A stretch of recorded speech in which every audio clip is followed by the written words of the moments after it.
नमस्ते साथीहरू, स्वागत छ तपाईँहरूलाई हाम्रो युट्युब च्यानलमा। आजको भिडियोमा हामी मेडी पढौरीको इन्टरभ्यू कसरी हुन्छ, के सोधिन्छ र कसरी पास गर्ने भन्ने बारेमा पूर्ण जानकारी दिनेछौँ।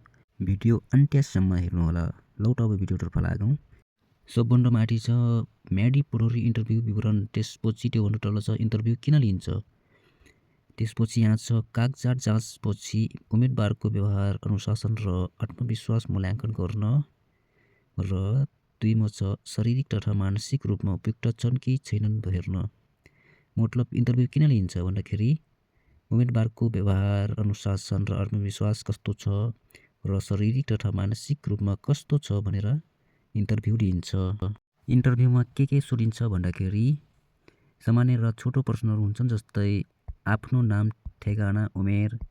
त्यसपछि मेडी पढौरी किन बन्न चाहनुहुन्छ।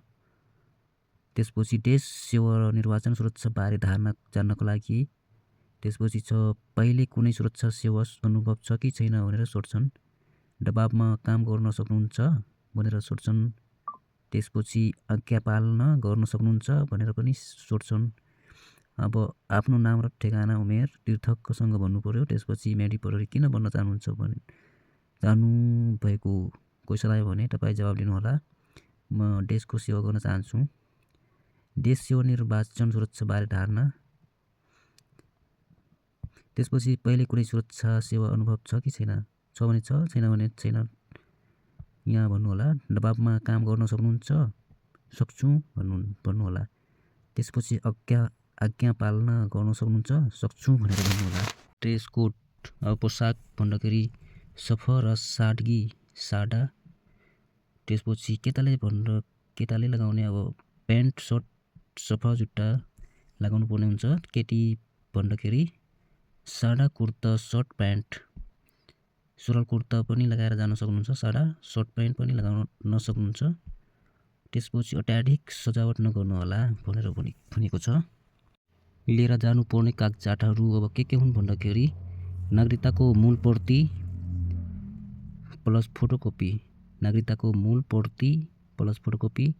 त्यसपछि शैक्षिक योग्यता आवश्यक अनुसार। त्यसपछि पासपोर्ट साइज फोटो।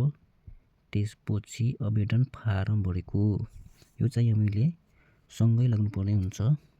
मेडी पढौरीको चयनको आधार भन्दाखेरि कागजात ठिक हुनु पर्यो, शारीरिक फिटनेस हुनु पर्यो, अनुशासन हुनु पर्यो, बोल्ने तरिका हुनु पर्यो, आत्मविश्वास हुनु पर्यो। त्यसपछि राज्यप्रति सकारात्मक सोच हुनु पर्यो।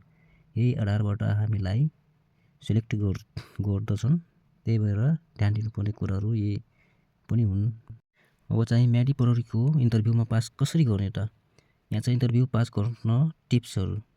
1 मा छ ढिलो नगई समयमै पुग्नु, ढिलो चाहिँ जानु भएन। त्यसपछि 2 नम्बरमा छ प्रश्नको सिधा र छोटो उत्तर दिनुहोस्। अब प्रश्नको उत्तर पनि घुमाउरो तरिकाले नदिनु होला, छोटो दिनु होला।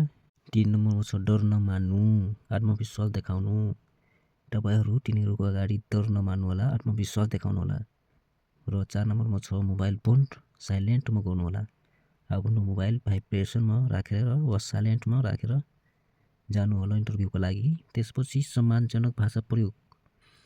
अब सम्मानजनक भाषा प्रयोग गर्नु होला त्यहाँभित्र गइसकेपछि। हस् त, भिडियो मन परेमा लाइक र च्यानललाई सब्सक्राइब गरेर पनि सपोर्ट गरिदिनु होला। हस् त, धन्यवाद। फेरि भेटौँला।